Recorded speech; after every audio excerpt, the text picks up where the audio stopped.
Okay, I have to say, I don't have any Kate Spade bags. I just use recycled bags.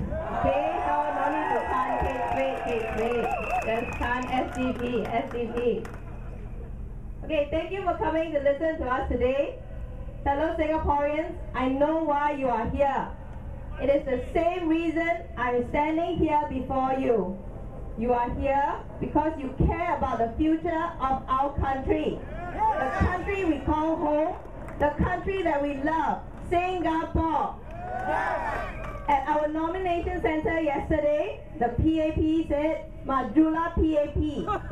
Then they said, Majulah Singapura. I think they forgot who comes first. Of course, it is Majulah Singapura that must come first. Majulah Singapura that is important. And who is Singapore? You are! The PAP wants you to think that Singapore is PAP. In fact, I think they really believe that themselves. That is why they get so confused and think that because Potong Pasir is not PAP, Potong Pasir is not part of Singapore. PAP gets $1 million salaries. They don't need to take the bus or the MRT. They think housing is no problem. Transportation is no problem. GST is no problem. Maybe that is why they cannot understand your problems. And they say nothing is wrong. Everything very good. We have taken very good care of you. You must be grateful. If everything was fine in our beautiful land, why are there so many constituencies being contested in this election? Why did so many good people come forward to give you, the people, an alternative to vote for in this election? Why is it the PAP has found it difficult to attract good people to stand for them in this election? It is because we, like you, do not agree with many things the government has told us over the years. Before, we had no voice. We were powerless. But change is in the air. Change is in the air. Today, you have a voice. Using the vote you hold in your hands. We ask you for a clear win in this election. We want a clear mandate from you to stand up for you in Parliament. We will not be afraid to speak out, because speak out we must, for Singapore to stop going down this path of self-serving politicians who cannot even understand the needs of you, the people. You have been told to choose carefully in this election, as your choices will determine the future of Singapore. I agree. You must consider carefully what is at stake here. This is a watershed election, and I am honored to be a part of it. Please consider the evidence before you. The nation is suffering. Ordinary people are suffering, and many are stepping forward to speak up. Please, do not let them down. It is imperative that there is diversity in Parliament. Diversity is strength. Many of you will know that when making investments of your own money, diversification is a key to reducing risk. So it is precisely because we want a stable future for our families, our loved ones, for ourselves, for our next generation, that we urge you to vote us into Parliament. The PAP threatens that with opposition in Parliament, the country will come to a standstill. As usual, they paint for you an extreme and improbable picture to try and scare you. Do not let them scare you. Our excellent civil service runs this country. Our civil servants are Singaporeans too, with families and homes. They will not run away from their jobs and they'll leave their duties just because there's opposition in Parliament. The PAP ruling party and the Singapore Civil Service are separate. Civil servants are not even allowed to be MPs. That is why they must resign from the civil service before running. That is why they are unemployed when they run for MP.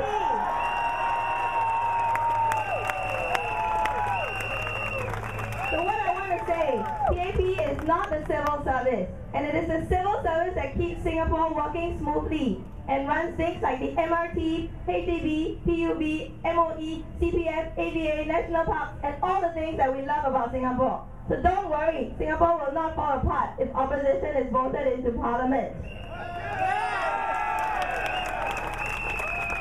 My friends, in truth, it is a future under an unchecked PAP that looks very bleak to me. A government that shuts itself off from the people, that pays itself million-dollar salaries while telling you the poor do not deserve any help because Singapore is not a charity. A government that brings in foreigners by the thousands in order to keep Singaporean wages low. A government that permits HDB flats, which are meant to be affordable housing for Singaporeans, to be sold to foreigners, thus driving their prices up too high for young families to afford them. This is a government that has forgotten its first love, you, the people of Singapore. This is a government that has lost its way. My friends, we need diversity in Parliament.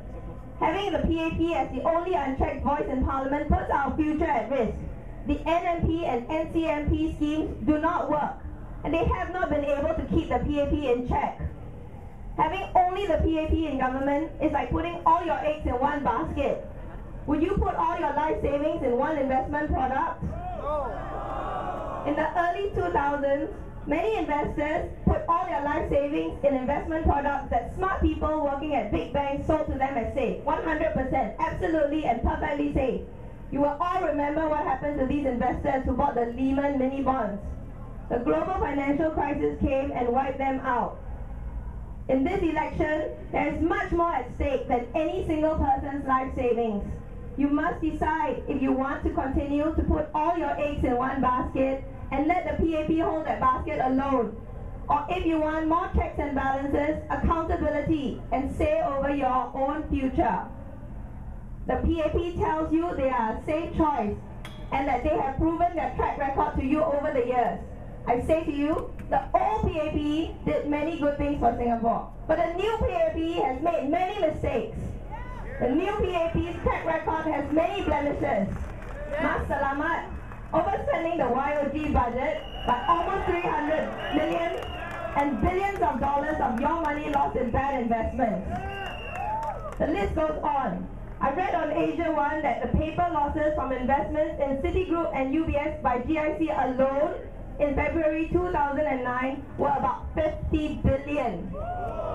Apparently Temasek lost the same amount around the same time. So the total losses that we know about were about 100 billion. How much are Singapore's reserves? Some might call that a raid on the reserves. As ordinary Singaporeans, we still don't know exactly how much of our public money was lost. They told us these losses were reasonable. They said these mistakes were not serious. They said, let's just move on and forget about it. We say enough! Enough excuses and dodging of responsibility. Decision makers must be accountable for their decisions. Yes. If these mistakes are what they call small mistakes, imagine if they make a really big mistake in the future. The old PAP helped to build a strong foundation for Singapore. But we also read that in 1964, the year before the PAP took power, the Prime Minister of Malaysia, Tunku Abdul Rahman, already described Singapore as the New York of Malaysia, the pride of Malaysia. This was a year before PAP took power. The colonial powers already set up the administrative infrastructure Singapore needed to thrive. We have been reminded not to rock Singapore's strong foundation. We have absolutely no intention of rocking that foundation. The new PAP, on the other hand, are building houses of straw on this strong foundation when they should be building houses of stone.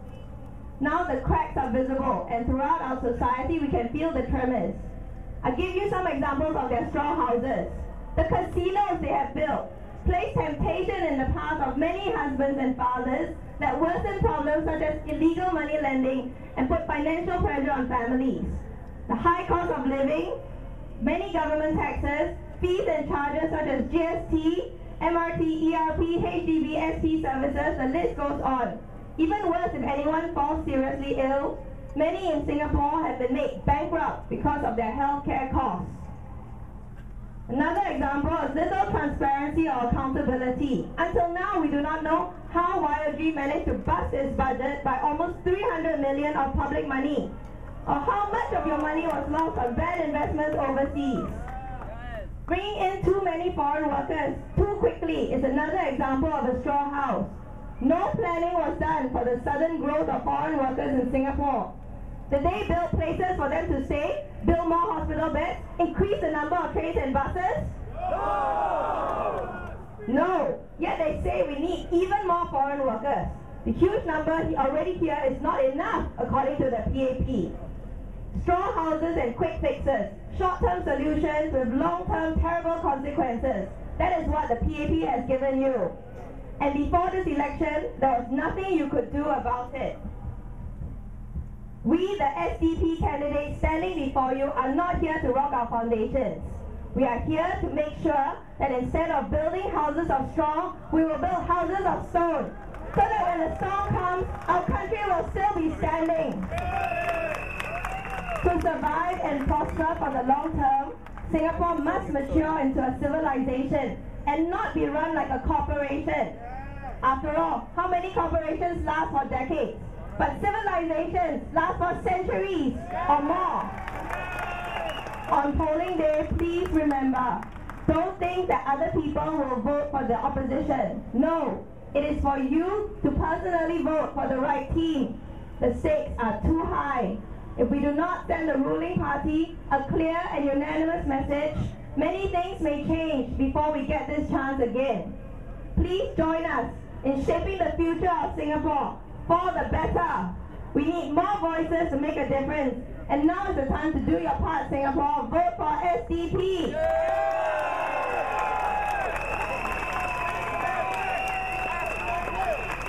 各位大家好，最近这几个星期，我们在荷兰五鸡之马收到很多居民热烈的鼓励和支持。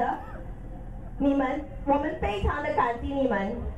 今天我想说的是，新加坡不是行动党，新加坡不是 CBD 的高楼大厦，不是赌场，新加坡就是你们，新加坡公民，我国就是我们老百姓。政府的存在原因是服务新加坡公民，而我们的存在原因不是为政府打工。希望选民与新加坡民主党为美好的前途共同努力。